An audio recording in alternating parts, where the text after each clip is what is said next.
This story is about a limping cat with a squeaky voice and the wisdom that only comes from surviving the streets. Her name was Luna.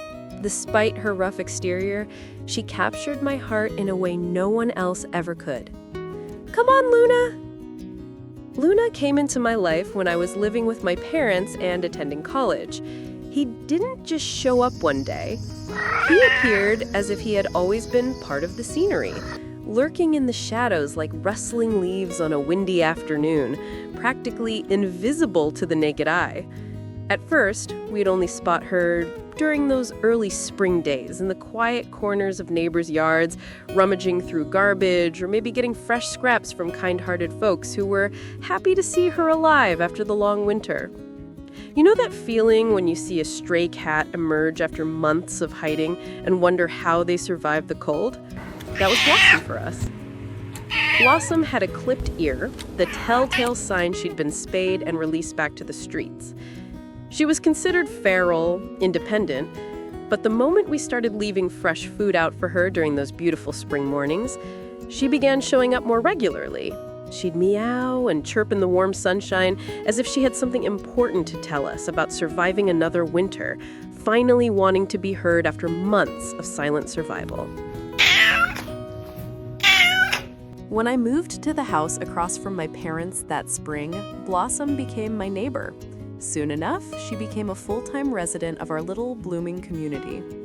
We fed her throughout that beautiful spring season before I decided it was time to bring her inside permanently, especially since she seemed so grateful to be alive and thriving. At first, I'd just crack the door open slightly, letting the fresh spring breeze flow through. She'd step inside for maybe a minute, breathing in the indoor warmth while glancing longingly at the sunny garden outside, then dart back out to enjoy the perfect weather. But each time, she'd stay just a little bit longer, enjoying both worlds, until one magical spring evening, she stayed for good. This was back in the spring of 2018. I knew she was a middle-aged street survivor who had just endured another brutal winter alone. Her eyes carried the relief of warmer days ahead and fresh hope, and she moved with renewed energy as if remembering what it felt like to feel the sun on her back and smell blooming flowers instead of fighting just to stay alive. If you're someone who's ever helped a street animal during spring or wondered what it's like to watch a cat come back to life after surviving winter, you're going to love what happens next. Make sure to subscribe because we share incredible spring recovery transformations like Luna's every single week. And trust me, every story will remind you why renewal and second chances can literally bring hope back to life. She settled in quickly, though, immediately drawn to the sunny windowsills and finding her favorite warm spots where the spring sunlight streamed through, claiming the coziest rug near the open windows, and always positioning herself where she could feel the gentle spring breeze while staying safely indoors.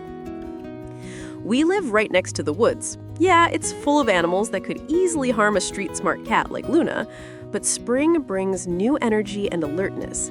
This girl was experienced and seemed revitalized by the warmer weather.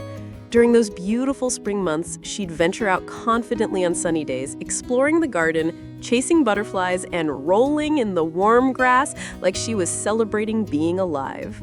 When spring rain showers came, she'd watch contentedly from the covered porch, no longer desperate for shelter, but simply enjoying the fresh smell of rain on blooming flowers.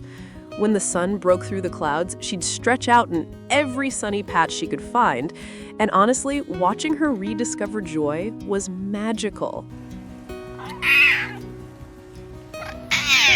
During those long spring days, she spent time both indoors and out, and that's when she really became the life of our flourishing household. Whenever guests would arrive, bringing fresh flowers or commenting on the beautiful weather, she'd act like the evening's hostess, making her rounds to greet everyone while showing off her renewed energy and obvious contentment. She knew she was the queen around here. If Luna wanted to lie down in a specific sunny spot in the garden or claim a windowsill, the other cats would silently make way for her. No arguments, no drama, simply because she was Luna. You could see the respect they had for this spring-renewed survivor.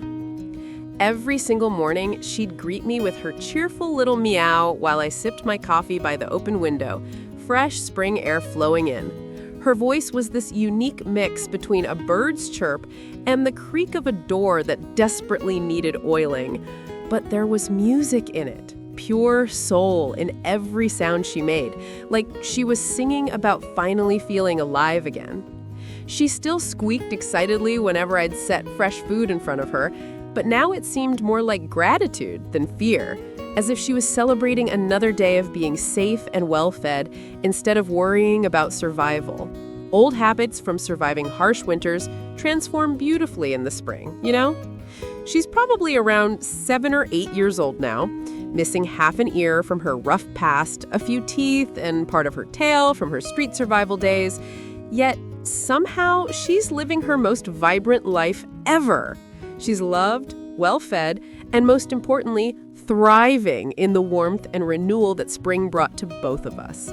She's not perfect by any means, but honestly, who among us really is? Maybe the most amazing part of Luna's story is how she inspired me to start the Biscuit Sanctuary, a rescue shelter for lost and forgotten animals who deserve to experience the joy and renewal that spring can bring to any life. We now have several beautiful shelter locations with gardens, and it all began when one resilient lady decided that our blooming home was going to be her home too during that perfect first spring day. What do you think? Have you ever had a rescue animal completely change your perspective on life? Let me know in the comments below. But here's the question that keeps me up at night about Oliver. What if we had never started feeding him? What if that one small act of kindness had never happened? Would he have survived another winter on those cold streets? Or would his story have ended very differently?